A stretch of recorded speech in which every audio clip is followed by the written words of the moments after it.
a restoration of how things are supposed to be, meant to be, created to be.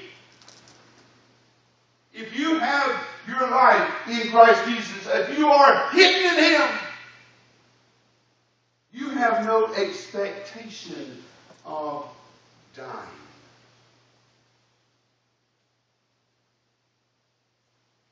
There's a hole awaiting everybody in this room, or an urn, or a seashore, whatever they decide they're going to do with your ashes if they don't bury you. But let me tell you something, Sister Pat, you won't be dead.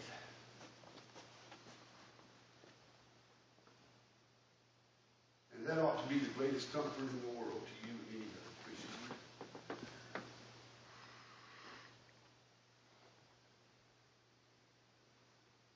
Not only that, Sister Pat, can I pick on you a minute? That beautiful face that I've come to love, and that smile that I'm looking at right now, and the rest of you that I see whenever I look at you, that hole in the end of that. See, Jesus Christ shed His blood for your eternal soul, but He also gave His body that your body might have life eternally. That's what the empty tomb speaks of, brothers and sisters. Eternity for the Christian, brothers and sisters, is not just a bunch of amorphous souls bumping into each other and floating through one another and whatever else it is that we imagine in our heads that heaven is like. There's an eternity that awaits this body.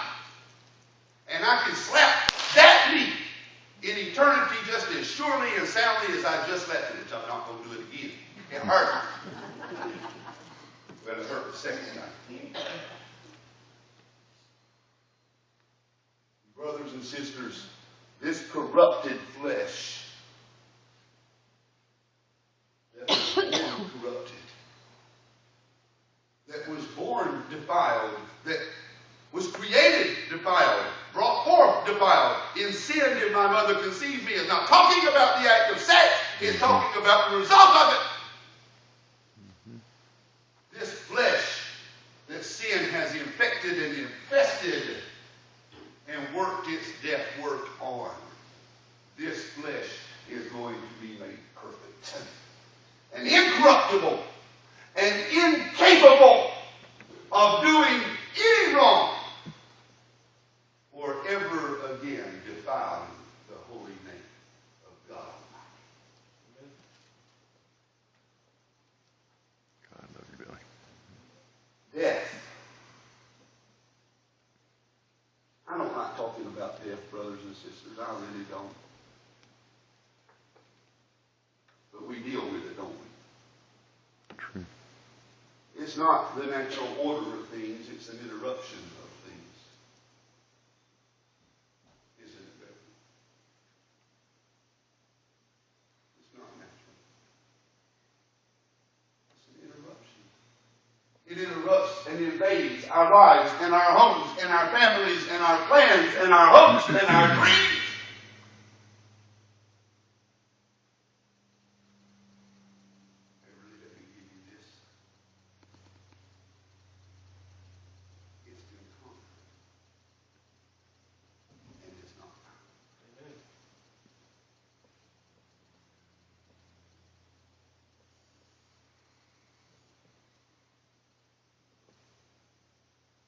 Firstborn of all of Egypt, from Pharaoh's house down to the lowliest handmaid.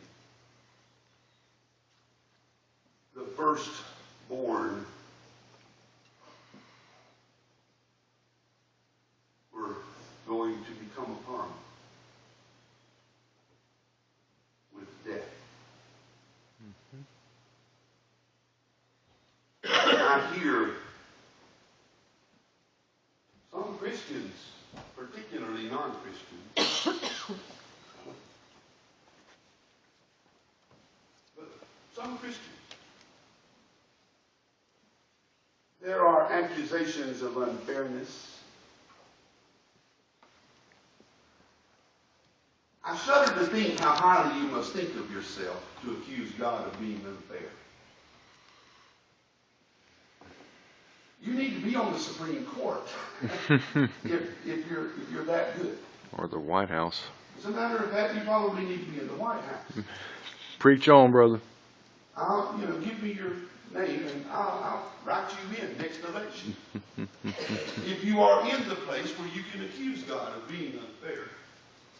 But let me hand you this just a moment for you to chew on. Brother Hugh, I just have a hard time with that. Those were innocent little babies. Those were children that never sinned. Well, I would tell you, you don't know the doctrine of total depravity, first of all. Psalm 51.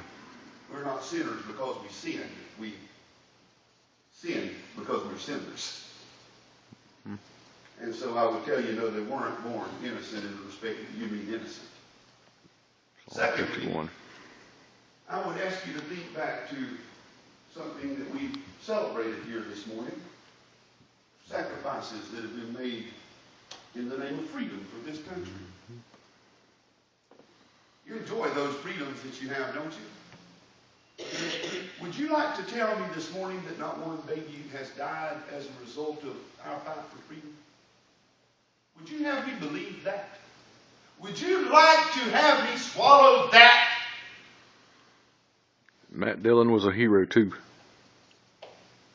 Now tell me that God's unfair and go out and enjoy your freedom. Brother Durbin, any babies died here in Korea? Mm-hmm. Yeah, they did. How about Vietnam? Mm-hmm. How about World War II? How about World War I? Mm-hmm. How about the Civil War? The only female fatality of the Civil War. Any of you know where that occurred? Excuse me, no, I just misspoke. The only female fatality of the Battle of Gettysburg. How many were there? One. I just told you the answer to that. Mm-hmm. It was in Gettysburg, Pennsylvania. A woman was in a house nursing her sister who had just given birth. We passed by the house this past July. And the bullet came through the wall. It killed her. That woman was doing a noble deed. She was taking care of her sister who had just given birth to a little baby. And a bullet found her. Is the cause of the Civil War any less grand or any, is that taken away from it? No. Those things are, we look upon them, we rationalize them, we collateral damage, I think is the word we put to it. Mm-hmm. Is that right? Contemporarily, yes. But somehow or another, brothers and sisters, God's unfair. Well, here's where that criticism doesn't stack up. First of all, those babies are His creation. Mm-hmm. He made them. You didn't. Even the ones you're raising, you didn't make. You may fool yourself into thinking that. Furthermore, He owns them. You don't. They are His to do with as He pleases and sees fit. Let me take that one step further for you. So are you.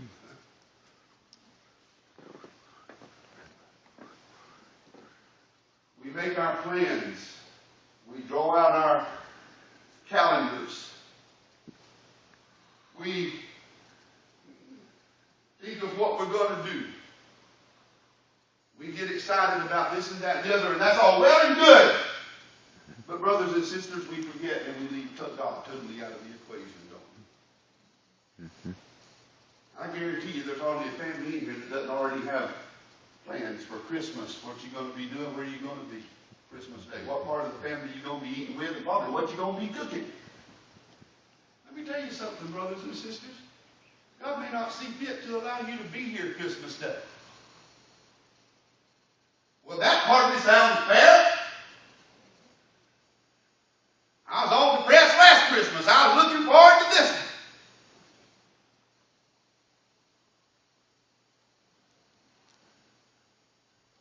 might best redeem today while it's ours. What's the point of all of this? Well, first of all, I would have you to know that this miracle of the death of the firstborn was in an intent on God's part to show Pharaoh and all of Egypt once and for all that he is a jealous God and he will not share his glory with another.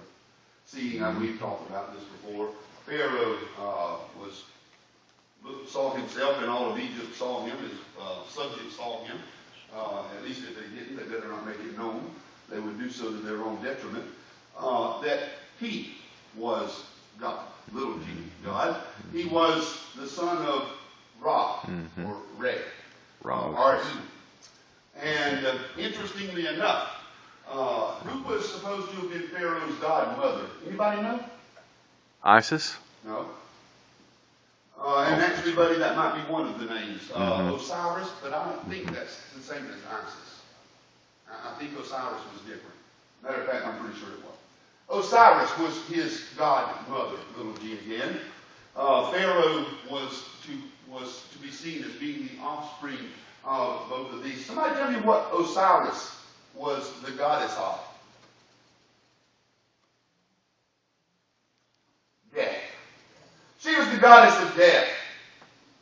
And Osiris had an assistant in Egyptian mythology, and her assistant's name was Anubis, A-N-U-B-I-S. Anubis was the god, little g, of the underworld, the netherworld, the world of darkness, the tomb, if you will. If you have ever opened an encyclopedia at all, or studied any of the world civilization and history, you understand that there has been no civilization